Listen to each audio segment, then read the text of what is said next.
Hey everyone, welcome to Word Made Digital. I'm your host, Joanna, and this is episode 2. Today we're going to be talking to Karalee Fielding. Karalee does PR and Communications for Hillsong Church. She works directly with the global senior pastors, Brian and Bobbie Houston. Now, if you don't know Hillsong, it's a church that started in Sydney, Australia, but now it has churches in 21 countries and 5 continents. The church has an average attendance each week of 130,000 people. And so Karalee Fielding works directly with the senior leaders of this huge movement. So we're going to talk with Karalee about PR flops at Hillsong Church. We're going to talk to her about the Cross Equals Love creative campaign. We're going to talk about working directly with Brian and Bobbie Houston and what kind of leaders they're looking to surround themselves with. We're going to talk to Karalee about her work as a writer for some of Brian Houston's books. And finally, we're going to dive into a conversation about getting real, about being the person who stays home while your partner goes out and does creative work. And so Karalee is married to Ben Fielding, and he's a Grammy Award-winning songwriter. He's written songs like What a Beautiful Name and Mighty to Save. Maybe you know those songs, maybe you know Ben, or maybe you already know Karalee and you're familiar with her and her work. But we're going to look at what it looks like for her to be the person who stays home in Australia while her husband travels all over the place doing the work that he does and what she's learned through that journey. So it's going to be a great conversation. Can't wait to dive in a minute. But just a thank you to everyone who's been listening. I've loved the conversation and the feedback I've been getting from episode 1 with Carrie Newhoff and the preview. It's just been exciting to see people listening and resonating with some stuff. But I'd love to hear more from you. What do you like? What do you want to hear more of? Throw me a message. My contact's in the show notes. I'd love to hear from you. But for now, here's a conversation with Karalee. You're listening to the Word Made Digital podcast with Joanna LaFleur, where we discuss all things creative and communications for the church.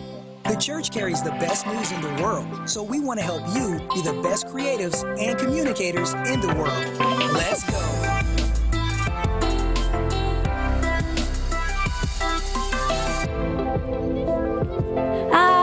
Welcome, Karalee, to the podcast. I'm so glad to have you. Thanks for your time today. Thank you. What an honor. It's so nice to talk to you. Yeah. Well, we met in person in your home where you're talking to me from. We did.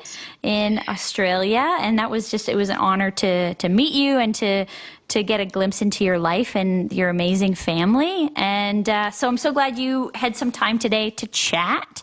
Can you just tell us a little bit, like just to start us off, who are you? What's the context? Tell us about yourself.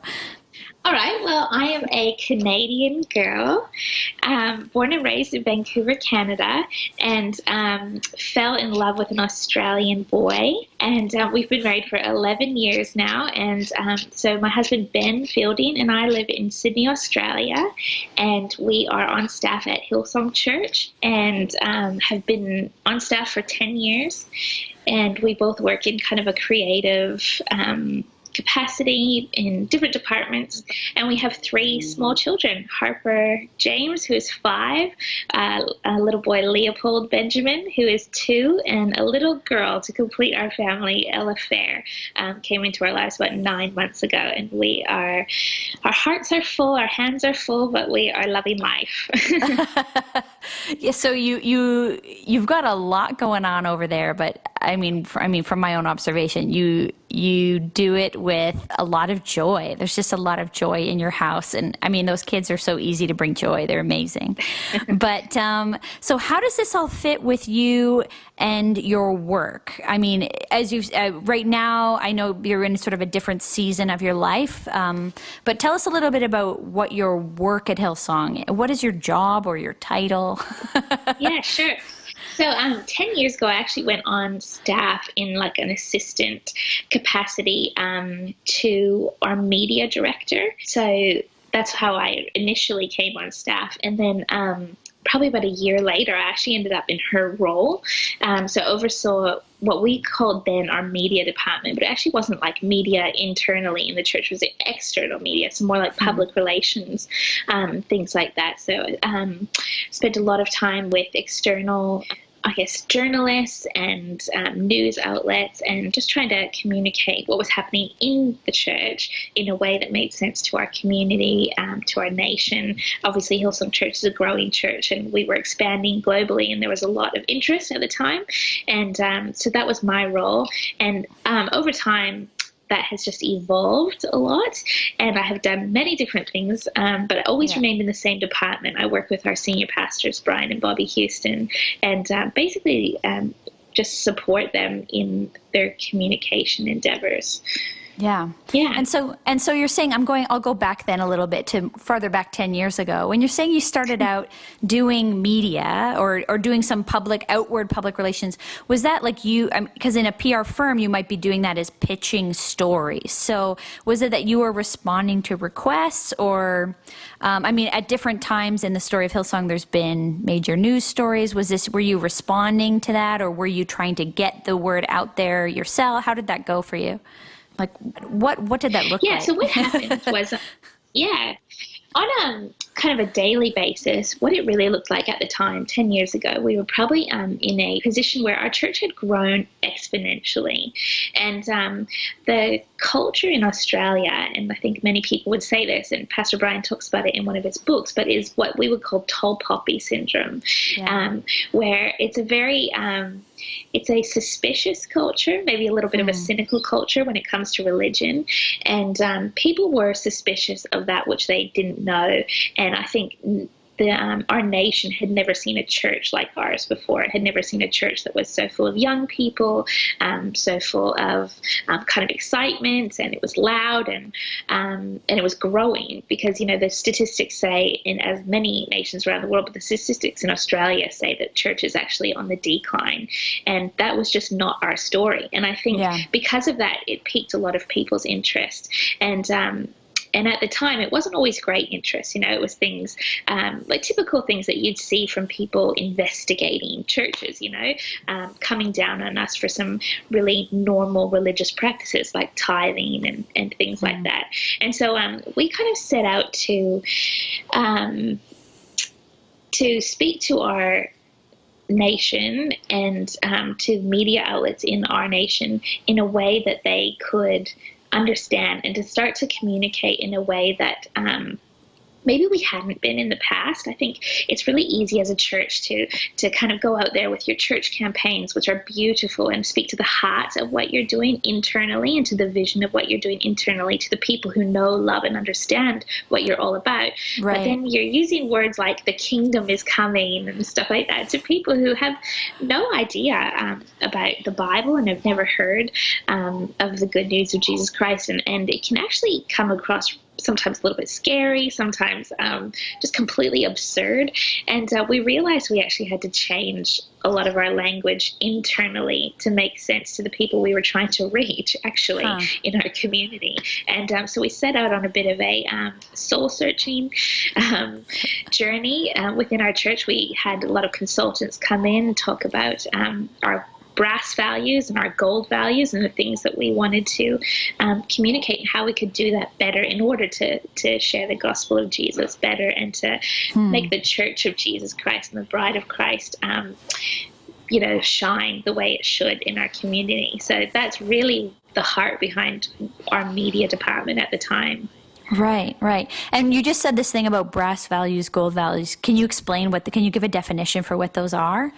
Yeah, totally. So when it comes to tithing, for example, let's just use that one. That's it's a bit of a hot topic sometimes when it comes to church. The brass value of tithing is money, is finances, giving to get, and it's that thing. Well, we give in order to receive something back, or the brass value is something that, like a brass value would be that we ask everybody to give, or that you have to give, and that's just not the case. And anything that you communicate that communicates that is a brass value, whereas the gold value of tithing is obviously that it's biblical, that we believe that when you tithe, you're actually building the very thing that Jesus loves, which is his church, and that when we're tithing, it's actually restoring our community, and it's money that is going back into the ground in order to help our community. And so, yeah, that's kind of where a brass value and a gold value, and just ensuring that we are not being the cause of people looking to the brass value. Yeah, love that. Yeah, really, like this is the thing we often talk about at the surface, but what is the reason and the why behind it? And I would imagine that some of that is like when people haven't been in church before, or they're very skeptical of church, like they don't understand. We might assume they know the gold value because they've just been around so long, but we shouldn't assume that, because people have, especially in a place like Canada and a place like Australia, people have no church context. They don't understand what's coming in behind that, or they've been really burned by a church that, I mean, with tithing, churches that have totally misused money. I mean, if that's the example of tithing, people have abused that. Yeah. Absolutely. And what we communicate is so important. And we discovered, things like making sure that the people standing on our stage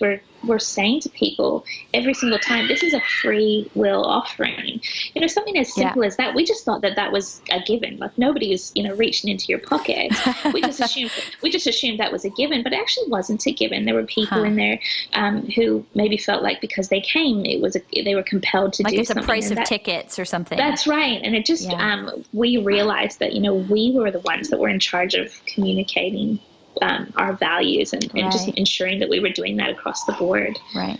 And so in some ways too, as you were getting more of a like the outside media, the news, I don't know, whoever that was, as they were starting to look in, it was forcing you to really think critically in a positive way. When they're coming in to ask those kinds of questions, you want to make sure that you're being crystal clear with what. Absolutely. Yeah. Absolutely. I think one of the best things our senior pastor says all the time is we do have nothing to hide. We can be very transparent about the fact that we have nothing to hide. And so, but sometimes criticism is actually we talk about it being constructive, and it can be. You can turn it around and go, we can actually make ourselves better. Look at this and go, well, why did they misunderstand that? And how can we make sure that doesn't happen again? Yeah. Well, I love that too. I mean, ultimately in the end, in the age of hashtag fake news, there will be news told in whatever way people want to tell it. But as far as we can do, what are we giving people to work with? What is the fodder for the flyer that we've given them? Absolutely. That's like, oh, that's not what we meant, but that is how it sounded. Absolutely. Exactly. Yeah. And so that sounds like there was sort of when we're talking about this time 10 years ago, like a real move in the communication and media world to thoughtfully consider the language. I mean, in our church, we have, I don't know if it would be that way in your church, but we have literally a hot and not list. Like, these are the words we want you to use, and these are the words we do not want you to use. Like, for example, we would never call something an altar simply because we don't have an altar in our church. It's a theater, and no one knows what an altar is. So we just say in our context, and every context is going to have their own, but their own hot and not list. But in our church, we would say that's a not word, and we would prefer to use the word. Just tell people to come to the front. I love that. Because the front is where we mean. But if a church has an altar, then that would be an appropriate word to use probably, but we don't. So we don't want to use that word. How interesting is it? Yeah.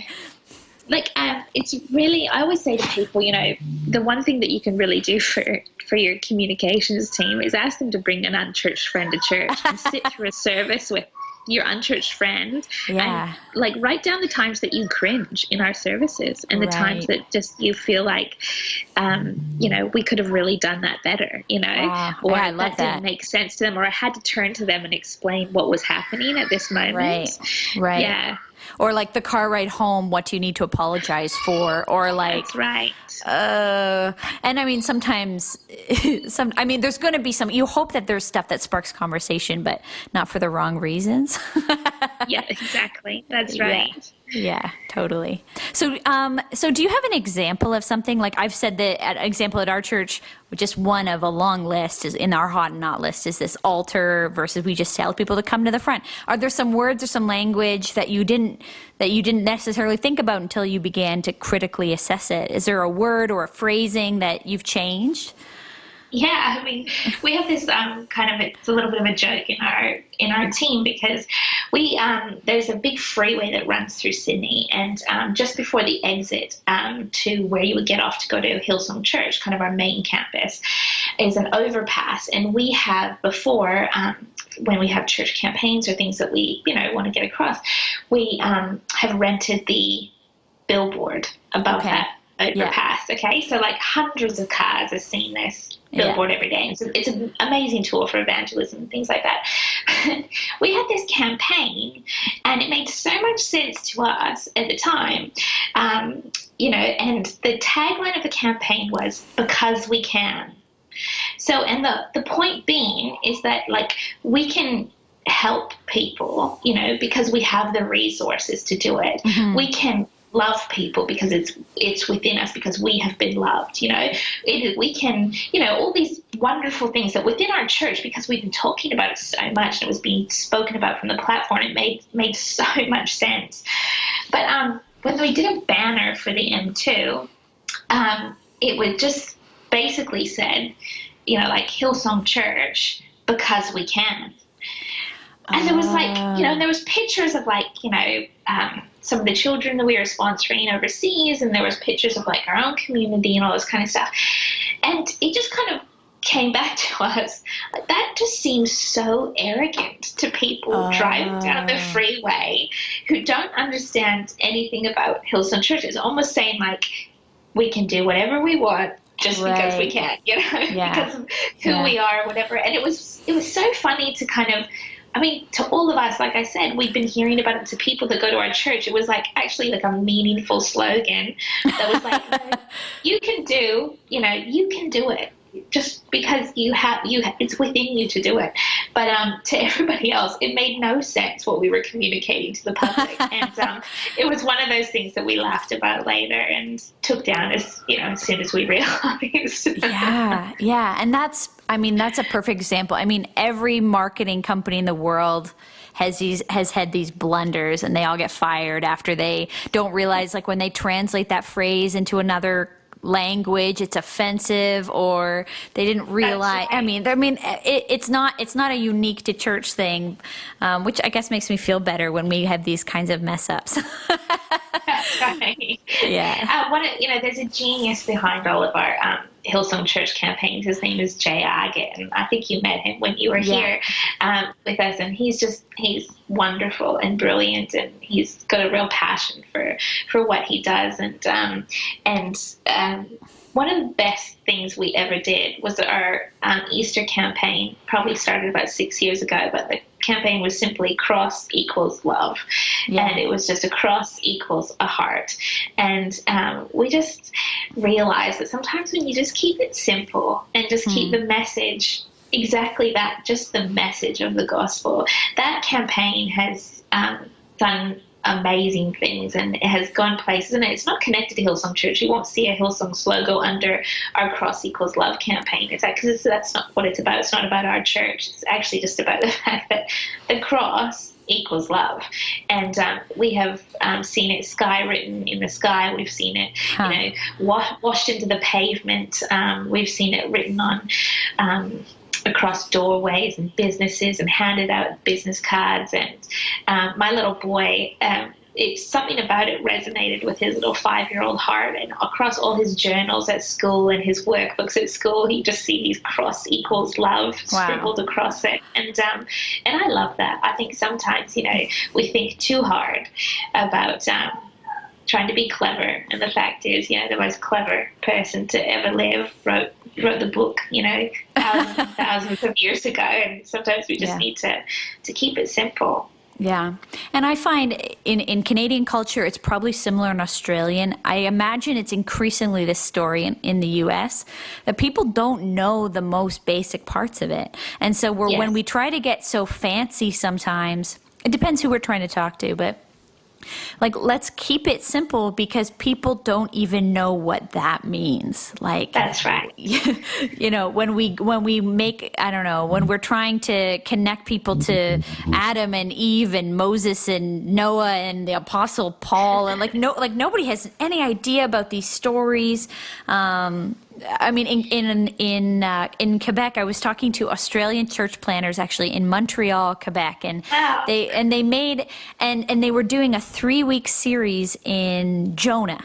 The story of Jonah and the whale, and he gets, in brief, he runs away from what God asked him to do. He gets eaten by this whale, and then by God's grace, he's given a second chance, so the whale spits him out, and he goes and does what God has asked him. But there was a guy who went to this church in Montreal, and he doesn't know anything about the story of Jonah, and so they ended it at wherever they were in the story. Like, he's swallowed by the whale, I think. They end week 1 of the series, and he's in the belly of the whale, and that guy thinks that's the end of the story.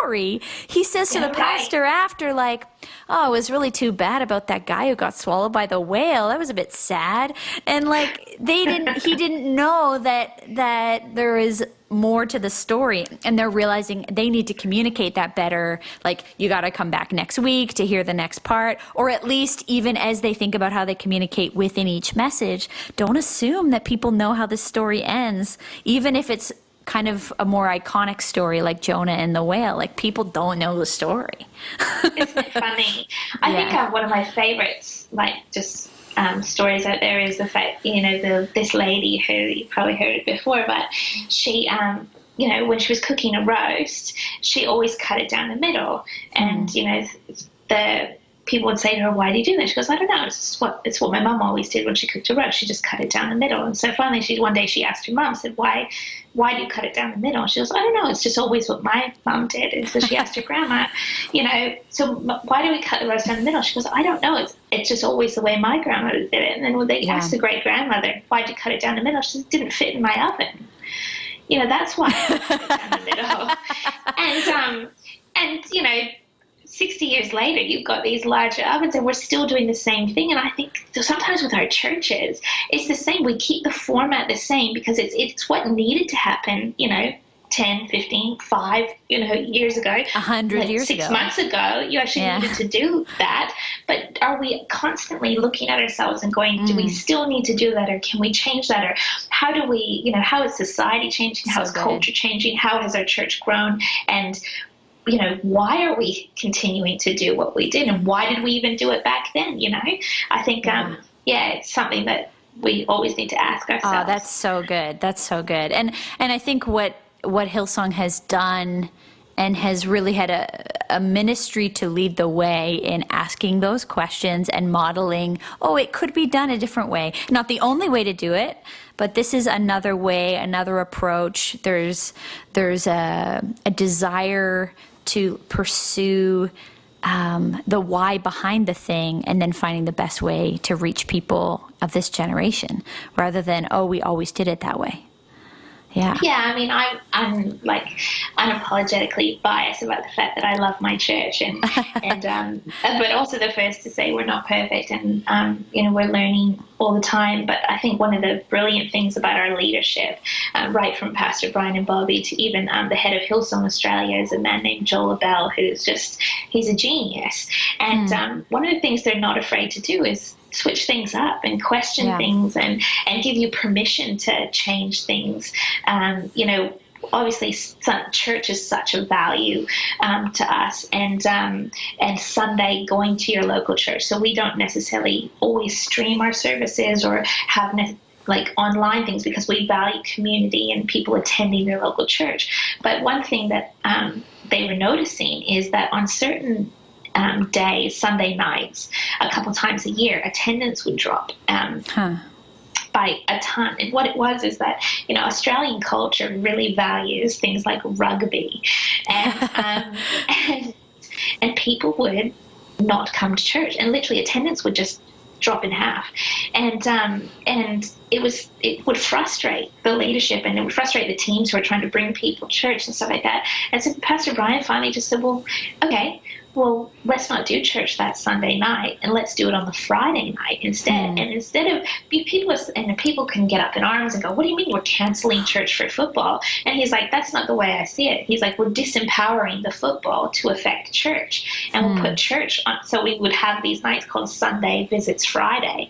We'd do a huge campaign around it. Sunday visits Friday, and we do food festivals and bring your family, bring your friends, and attendance on the Friday night would skyrocket even more than what we would have had on the Sunday night and on a normal Sunday. And it was amazing to kind of go, okay, well, we don't always have to look at things the way they've always been done. You don't have to kind of just be a victim to the circumstances. You can actually look at something and communicate differently to people. We're actually not changing church for a football game. We're disempowering the football game to affect our church. And I love that. I think that's cool. I love that. Well, and especially in there's sports and there's shift workers, and shops are all open 7 days a week in most countries now, in most Western countries. And so there aren't sort of those, in the past, there was a day that people could come to church. But now, even if you invite someone to come to church, they've got basketball and ballet and the sports event, and they're working at the hospital that day or whatever. So when things are hosted at non-traditional times, it opens up a whole new group of people to attend. Absolutely. Yeah, I love that. Absolutely. So, I mean, working with your senior leaders, Brian and Bobbie, so closely, I'm curious about for yourself, but also sort of what you've observed of the other leaders that they've brought around them over the years. So I'm not just saying, like, tell me your list of all your best qualities, Karalee, but what are the kinds of things that you notice they say, that's the kind of person I want to work closely with. That's the kind of person I'm going to trust. What are the characteristics you're seeing in the people that they're raising up? I mean, these are strong global leaders, so there's got to be a certain kind of person they bring around them to kind of help carry all that they do. Who are they raising up? What's the resume of that person? I always think one of the really unique things about our church leadership, and that Brian has always said, is we don't hire people. You won't see ads out there for jobs at Hillsong Church, and the reason for that is because Brian always says, we have the people within, like, there's a wealth of people internally within our church who've been raised up in the culture, and they're not looking for somebody with a brilliant resume, who's ticked all the boxes. They're actually looking for somebody with a brilliant heart and people who are just willing to serve. And I mean, I think of myself, I was hired as a 21-year-old who hadn't spent much time in Australia at all, but was, got married to my husband and was just getting involved in the church and was volunteering and showing up and, and you showed up. Willing. I showed up. That's right. Yeah. And they gave me a go. And I think that would probably be the story of a whole lot of our staff. Yeah. One of our global leaders, his name is Darren Kiddo, and he actually is the CEO of the Hillsong channel now. But I love Darren's story because he was kind of he'd probably say to himself, but he was like a naughty kid that was lived in the Hills district, and he actually got in a lot of trouble and found himself at church one day, repentant, and came to Christ and just started to volunteer in the youth ministry. And he was just learning along the way. Honestly, he didn't come from a church family, and he just kind of put himself in positions to learn from people who were leading already and who were further on the journey than he was. And he just did what was asked of him and what was needed.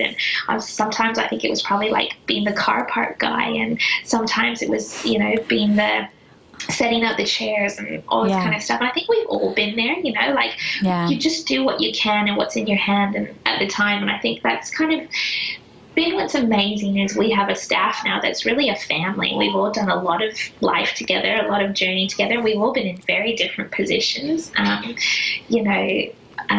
Another brilliant person to talk about is Donna Crouch. She's one of the most brilliant female teachers on our staff, and she oversees now all of our kind of advocacy. But she has been a youth pastor. She has been in charge of creative. She was actually the creative pastor for years. And I know when Brian, she doesn't sing, she doesn't play instruments, she doesn't do anything. And Pastor Brian said, I need you to move into that job because there was a vacancy. And he knew she was a willing heart.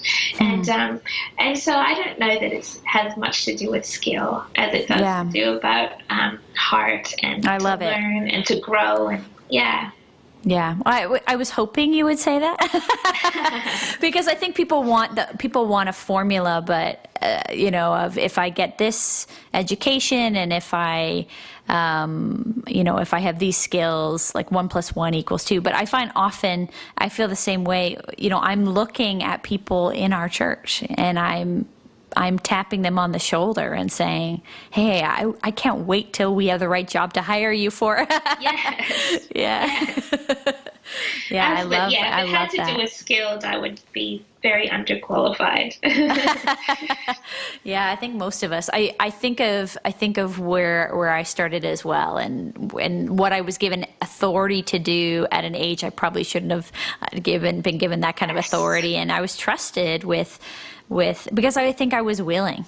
And leadership saw something in me, and that's, I'm sure there was the story of what happened to you. You were there, you showed up, you're willing to stack the chairs, and slowly you're being given more and more opportunity. Yeah. So, I mean, you've been working.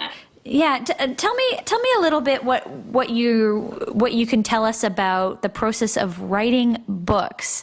And Brian has released so many books. So is Bobbie. I mean, there's just a lot of content coming out of your church in all forms. Tell me about how you've worked with him on getting these amazing books, these ideas out into the world, and trying to help him capture that.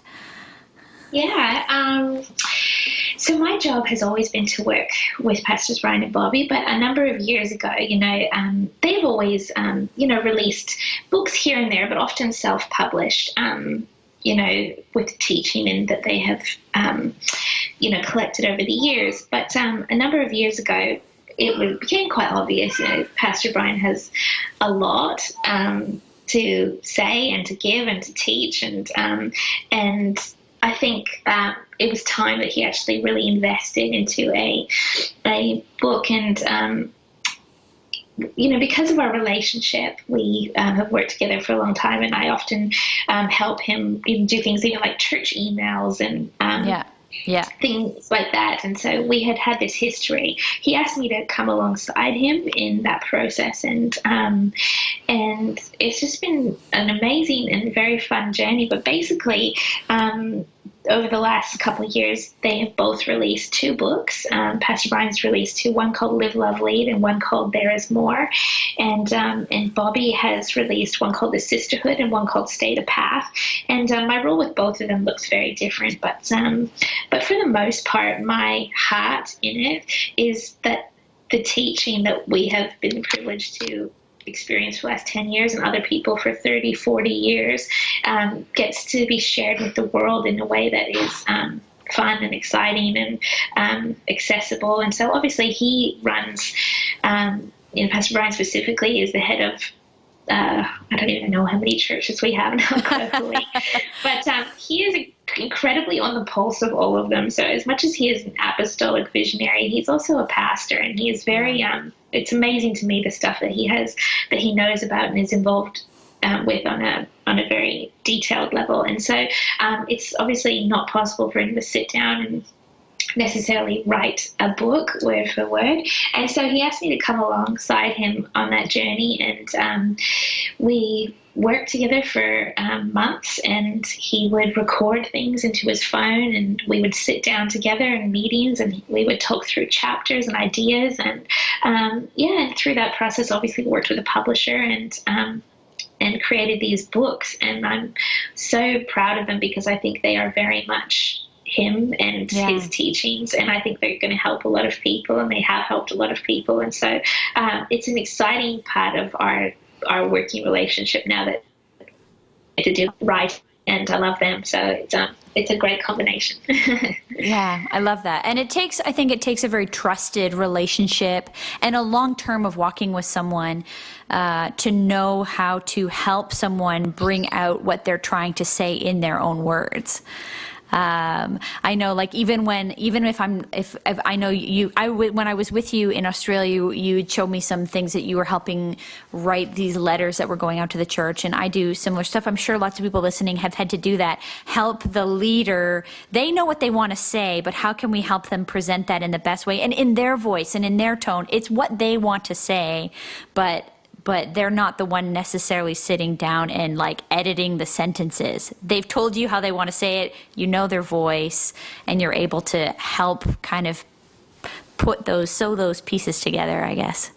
Yeah, absolutely. I find it a real honor. I think in preparation to doing that, I spent a lot of time, listening to Brian, and obviously I get to sit under his teachings, but more than that, I would listen to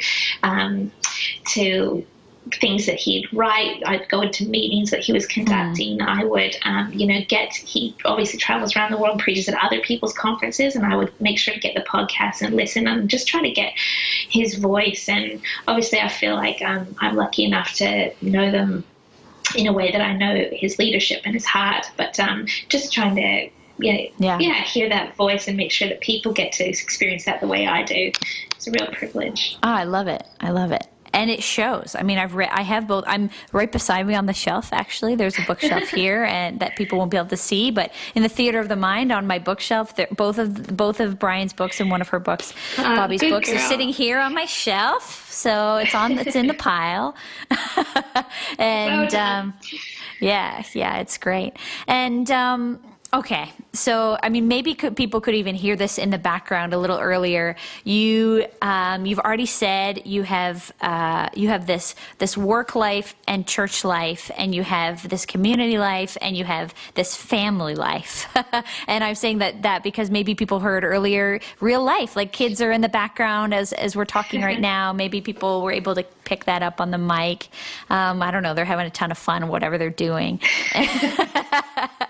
Being disciplined, maybe. Yeah, maybe that's what's happening. But and your husband, as another creative person, you're in another role.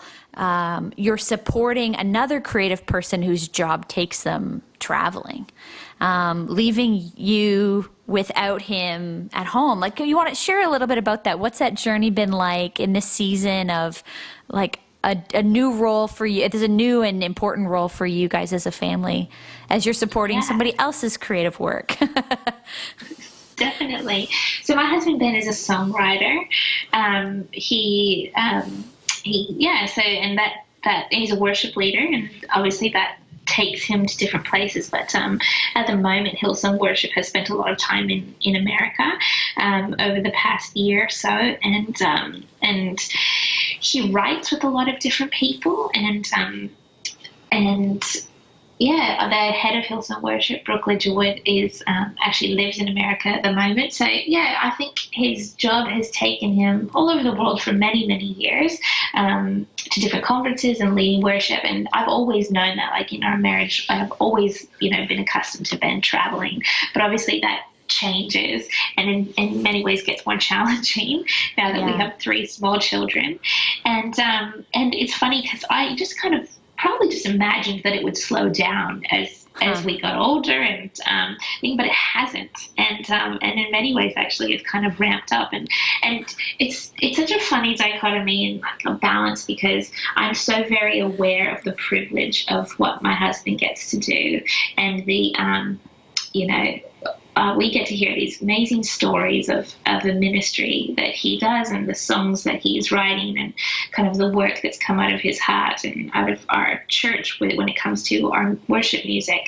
And so I'm extremely aware of the privilege, but I've also, live in the reality of the sacrifice. Yeah. and it's a very interesting balance, and he's actually in America right now, and it's the 5th time he's been there, and it's only May. 5th time he's been there this year, and Wow. it's only May. And Australia is a long way away, so when he goes, it's not like a hop, skip, and a jump home for the weekend.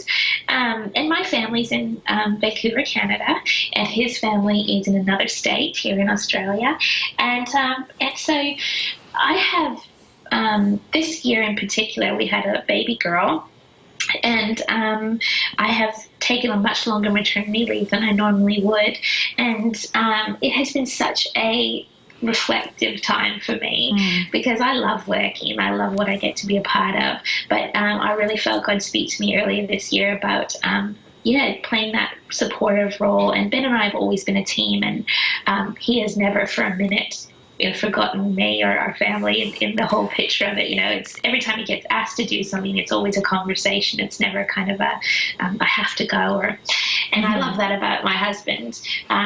But I've been really feeling like that privilege of getting to be home with my children, and it's my 5-year-old has started to ask a lot of questions. We tease Ben a lot because when people ask Harper where his daddy is, he often says, "Oh, he's on holiday."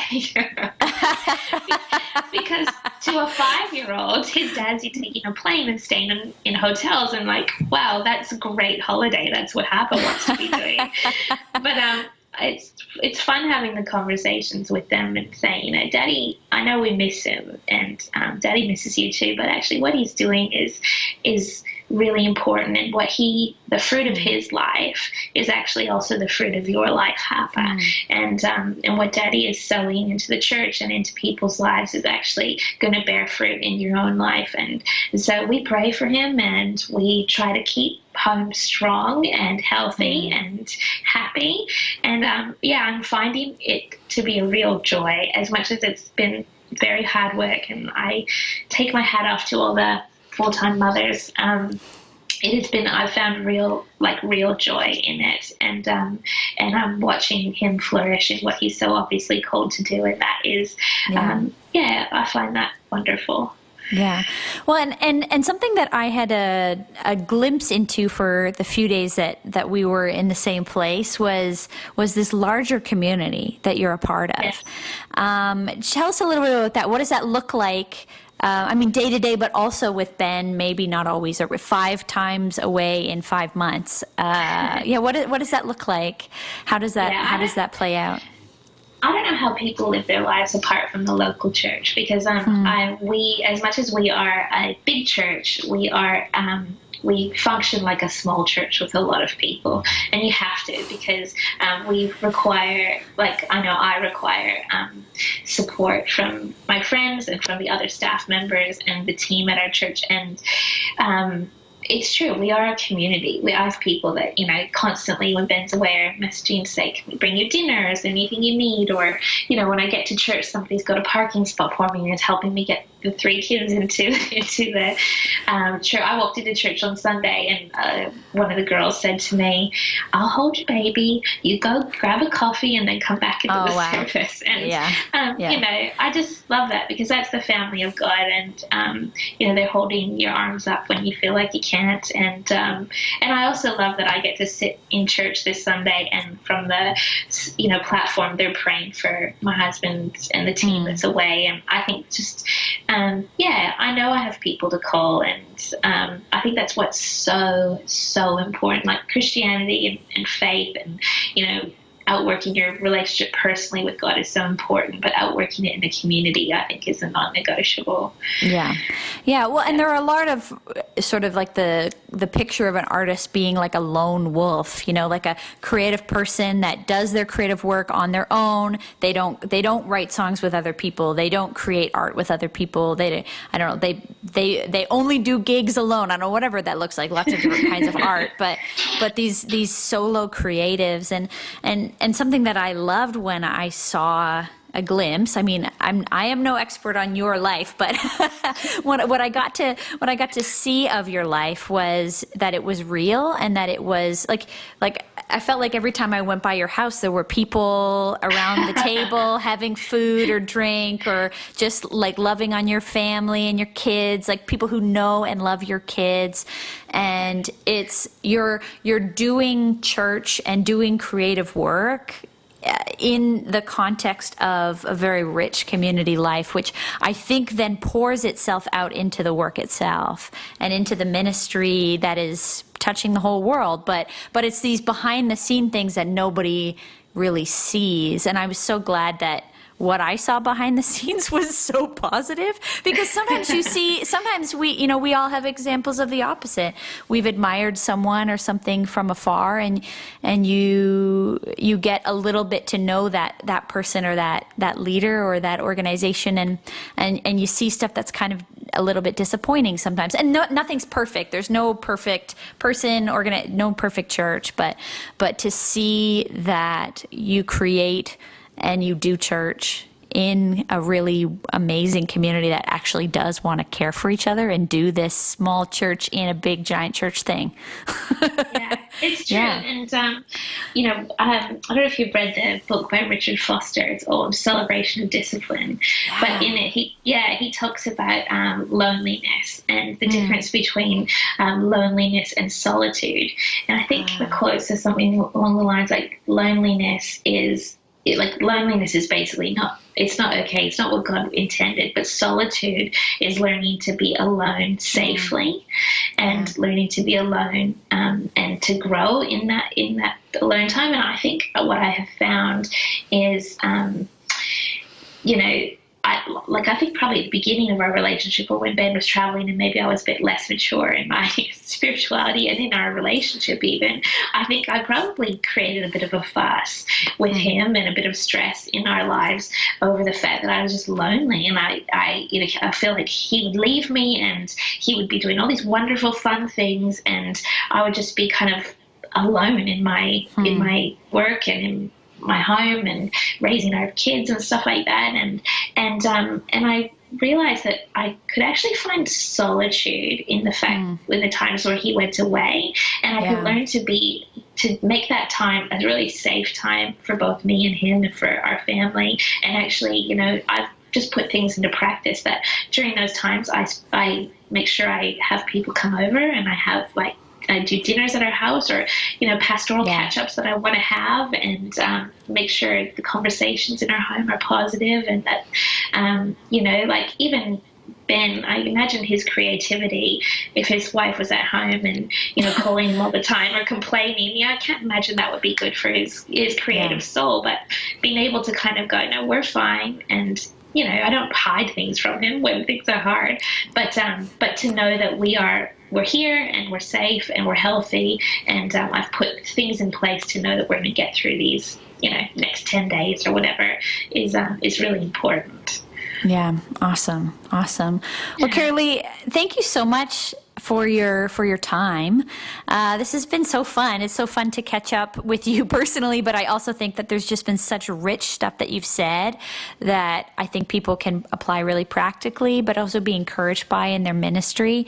If there's something you want to leave people with, maybe something, if you look back at that 10 years ago self, something you would like to tell that younger person starting out to encourage them. Oh,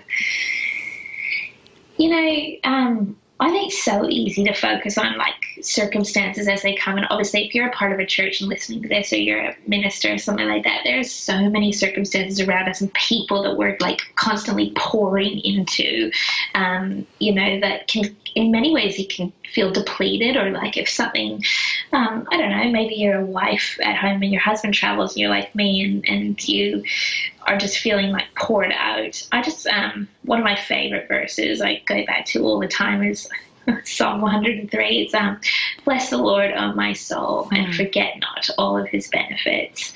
And I just think, as much as you can focus on the fact that, I'm missing my husband, or our creative, that creative campaign hit the ground hard, or whatever, whatever it is that you're working on or that you're hoping to work on. I think that just, making sure your soul is constantly in gratitude to God, and you're not forgetting, all his benefits. Another verse talks about remembering the day of your salvation. I just think, for me, I just constantly go back to that, remember what God has done for me, and out of that flows so much creativity and thankfulness and gratitude. I mean, how can it not when you think about what he's done for you? I just love that. Amazing. Karalee, thanks so much. It's been a pleasure. And if people want to find Hillsong Church, people may already know where to find it, but where will people find your church? Where would they find the creative Hillsong? Listen, if you go to hillsong.com, it will direct you to, there's probably a Hillsong church near you, whatever country you're listening to this in, or a conference or something like that. And I would encourage people to get to our conferences. They're life-giving, and there's always something to be discovered, and God always seems to show up and pour himself out.